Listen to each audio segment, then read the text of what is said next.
Olha, é como diz aquele ditado, nada é tão ruim que não possa piorar. Cartões para PSN, Xbox Live e muito mais é no Rei dos Coins. Faça sua compra e ganhe o cashback. Acumule pontos e compre muito mais. Link na descrição. Um oferecimento GVG Mall. Saia da mendigagem. E adquira seu Windows por menos de R$90 ou Office 2021 por menos de 300. Basta usar o cupom JE20 na sua compra e selecionar o PayPal, que tem a menor taxa de apenas R$2. Expulse o cracudo do seu PC ativando a chave no seu próprio Windows. Links da descrição.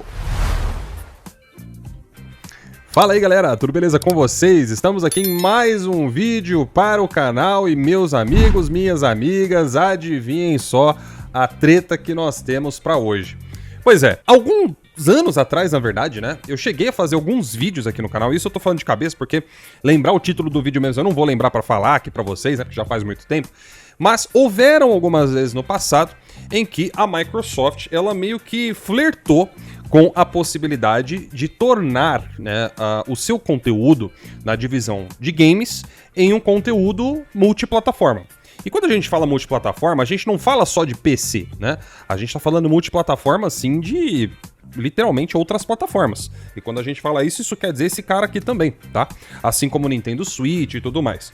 E a gente viu no histórico da empresa que isso já começou a acontecer há algum tempo, né? A Microsoft lançou, por exemplo, algumas das suas IPs que antes não estavam em outras plataformas, IPs originais, tá? Ou seja, que ela criou, não IPs compradas, como Minecraft, outras coisas que ela, né, nunca precisou fazer esforço nenhum, já estava pronto. A gente se refere às IPs, então, que ela mesma criou do zero, tá? E algumas dessas IPs foram parar, né? Por exemplo, no Nintendo Switch, como eu falei pra vocês. E aí, o que que acontece? Quem libera pro Nintendo Switch, libera pro PlayStation, né? Ou pelo menos, havia indícios de interesse da empresa em trabalhar, né, com o PlayStation, enfim. Só que naquele passado, muita gente controlou dano. Não, mas vocês estão interpretando isso errado, a Microsoft não disse isso, ela não quis dizer aquilo. E a gente viu o que aconteceu. A gente sabe muito bem qual foi a reação da galera do Xbox, por exemplo, lá em 2016, quando a Microsoft começou a flertar com o PC, né? Porque antes o Xbox tinha os seus exclusivos, ele era uma plataforma valorizada e depois ele passou a ser uma plataforma completamente inútil. Então tudo começou com o quê? Se eu não me engano, lá com o Quantum Break. E a reação da galera foi desagradável. Ninguém do Xbox naquela época, porque a narrativa era falar sobre exclusivos, né? Curtiu o negócio. Só que aí aconteceu e a narrativa precisou ser o quê? Mudada, né? Então agora, você não precisar de um Xbox para jogar os jogos do Xbox, não é mais tão ruim assim. Dado esse passo que a Microsoft teve lá naqueles anos, o que vocês esperavam que poderia acontecer no futuro, não é, meus amigos? Pois é. Nós tivemos então a confirmação do que seria, acredito, o diretor financeiro da Microsoft, seria o CFO, que é o Tim Stewart, da intenção que ela tem de trazer os seus produtos da divisão de games para plataformas como PlayStation e Nintendo. E dessa vez, eles especificaram por nome, falaram pelo nome completo, PlayStation, no seu texto. Ele foi entrevistado aí pela cúpula Wells Fargo. E nesse papo que eles tiveram, muitas coisas foram faladas. E isso que eu falei pra vocês agora no começo do vídeo é a cereja do bolo, mas teve mais, tá? E aí onde eu quero discutir algumas coisas aí com vocês que são um pouco preocupantes, embora possam ser uma mão na roda para o desenvolvimento de jogos. Então é o seguinte, eles falaram muito sobre o uso de inteligência artificial nessa entrevista, né, antes de chegar nessa parte dos jogos do Xbox no PlayStation, por exemplo. E esse é um ponto que eu sou obrigado a comentar antes, porque isso aqui, galera, pode tanto facilitar no desenvolvimento, como também pode sucatear ainda mais os jogos da Microsoft. Caras, se com os desenvolvedores ali, trabalhando todo dia na frente do PC, nos estúdios, conseguiram lançar, né, os jogos que a gente viu do Xbox esse ano, todos quebrados, com exceção do Hi-Fi Rush, que parecia que tava mais em ordem ali e tal, mas pô, Hi-Fi Rush também, né, um jogo mais baixa renda, se os caras não conseguissem caprichar pelo menos isso daí, ia ficar complicado, né?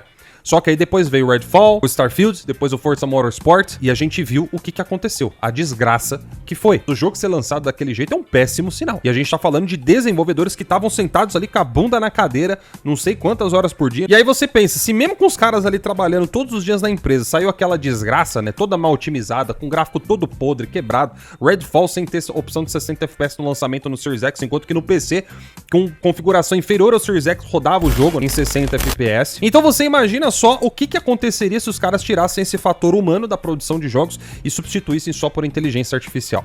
Caras, eu acho isso um passo que pode ser perigoso, né? Pode ser, como eu falei, uma mão na roda para certas coisas, mas perigoso para outras. Então por isso eu achei importante a gente abordar esse assunto nesse começo do vídeo, antes de falar, né, da cereja do bolo que eu sei que vocês querem ouvir, porque isso aí, sei lá, vai que mais pra frente a Sony resolve usar também, tá ligado?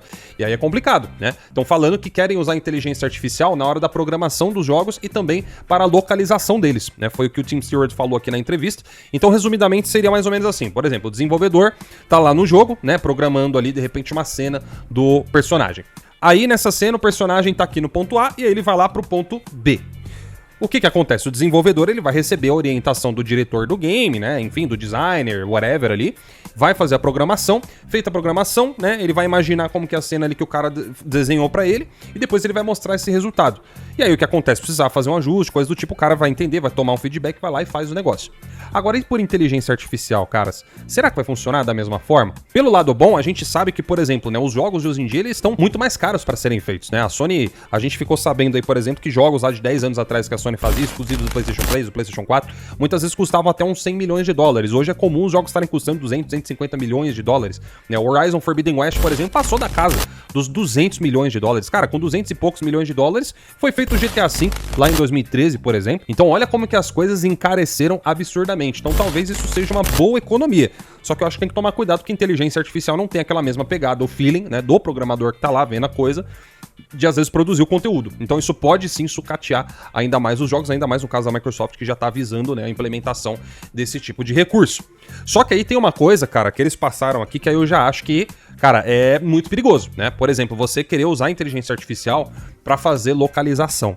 Cara, por mais que a inteligência artificial hoje em dia esteja aí, né, na moda e tudo mais, é muito difícil você ver uma inteligência artificial hoje conseguindo fazer uma localização, uma tradução perfeita, com a entonação perfeita, tudo bonitinho. Eu acho que isso aqui é um passo muito perigoso, porque isso poderia começar a transformar os personagens que a gente vê nesses jogos aí hoje em dia em uma coisa muito robótica. Por exemplo, pega um caso do PlayStation, mas indo um The Last, cara, um jogo como The Last of Us, que depende inteiramente, 100% da performance dos atores, certo? Ele tem que ser extremamente humanizado, é um jogo que precisa ter expressões faciais no talo, é um jogo que ele tem que ter, né, a parte expressiva do ser humano é muito mais destacada, porque ele é um jogo que trabalha com emoções muito fortes. Aí você imagina um jogo desse feito por inteligência artificial. Eu não vejo isso aí dando muito certo não, velho. Eu não vejo, né? E se isso aí virar uma moda na indústria, eu acho que isso pode se tornar muito perigoso e a Microsoft já está tomando os primeiros passos pra isso. Eu lembro até daquela propaganda do Tiririca, quando ele ia virar, acho que era deputado, né? Que ele falava, vote no Tiririca, pior que tá, não fica. Mas acho que muito pior do que a situação que anda aí o Xbox ultimamente,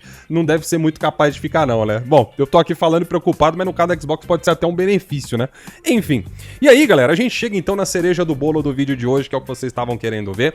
Vamos lá falar a respeito disso. Chegou uma parte da entrevista em que o Tim Stewart, ele começou a falar da Activision, né? Falar dos jogos ali, como Call of Duty, outros games ali, e durante essa parte da entrevista ele deixou claro a dependência que a Microsoft teria, né, de plataformas como o PlayStation para conseguir impulsionar, né, vendas com margens altas, né, conseguir ter um retorno muito bom. E aí, logo em seguida, ele fala sobre a visão da Microsoft, que agora é uma visão que mudou completamente, né? Ele diz aqui que a Microsoft está expandindo a sua alavancagem operacional, ou seja, ela está expandindo os seus negócios de games a um ponto em que ele deixa aqui subentendido que a empresa simplesmente pensa, né, em se tornar, por exemplo, uma multiplataforma, né? De repente, mais uma publisher do que uma produtora, né, de videogame, de console, por assim dizer. Durante a entrevista ele deixa claro que os consoles para a Microsoft não estão crescendo. Então ela tá tendo que se expandir para outras áreas, como o mobile, por exemplo, que a Microsoft gostaria de atingir. Agora, o que ninguém esperava é que os caras falariam com todas as letras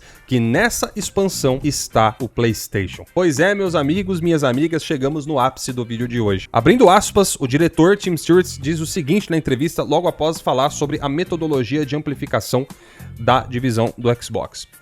Isso significa TVs inteligentes, ou seja, Smart TVs. Isso significa dispositivos móveis.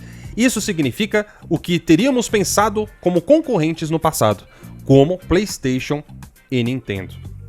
Vamos para o GeForce Now da Nvidia, seu serviço de assinatura de jogos.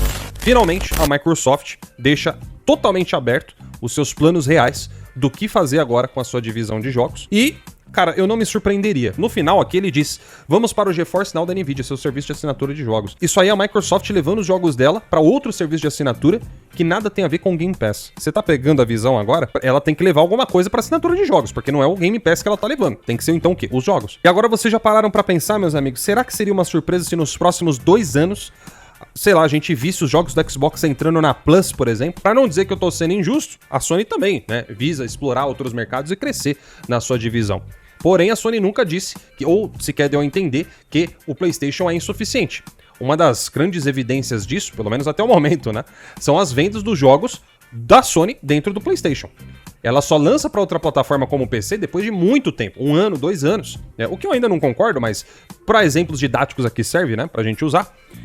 E o jogo vende horrores. A gente viu lá o Ragnarok, a gente viu o novo Spider-Man, todos batendo recordes de vendas na plataforma, numa única plataforma, que no caso, por exemplo, do Spider-Man 2, somente no PlayStation 5. Né? O Ragnarok foi no Play 4 e no Play 5, mas sucesso absoluto somente dentro da plataforma do PlayStation. E o Xbox parece que simplesmente não consegue fazer uma coisa similar. Então, enfim, né? Tirem as suas próprias conclusões. Eu vou ficando por aqui, então, e antes de encerrar o vídeo, eu deixo novamente o incentivo. Façam as suas compras antes que a taxação dos $50 comece a entrar em vigor. A planilha do canal ainda está aqui, em total operação. Tem links tanto para AliExpress para importação quanto para Amazon aqui no Brasil.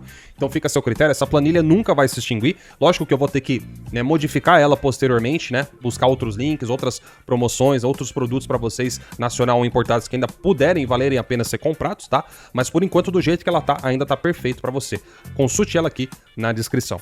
E eu vou ficando por aqui. Não se esqueça de deixar o seu like, que eu vi que você não deixou até agora. Vacilão. E até o próximo vídeo. Falou!